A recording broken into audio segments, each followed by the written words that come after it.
এই গরমে কার না পান্তা ভাত ভালো লাগে।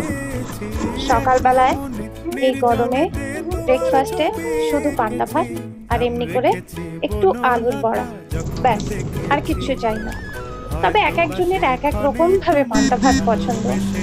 কারো পছন্দ পান্তা ভাত বেশ গলে যাবে, খুব টক হয়ে যাবে, তখন তাদের পান্তা ভাতটা ভালো লাগে।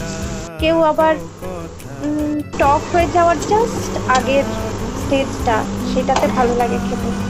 আমার কিন্তু হালকা টক হয় তেমনি পান্তা ভাত ভালো লাগে। আপনাদের কেমন পছন্দ পান্তা ভাত জানাবেন কিন্তু, হ্যাঁ। একটি কথাই শুনবো বলে তাই তো কাছে এসেছি, বলবে কি গো আমিও তো তোমায় ভালোবেসেছি। একটি কথাই শুনবো বলে তাই তো কাছে এসেছি।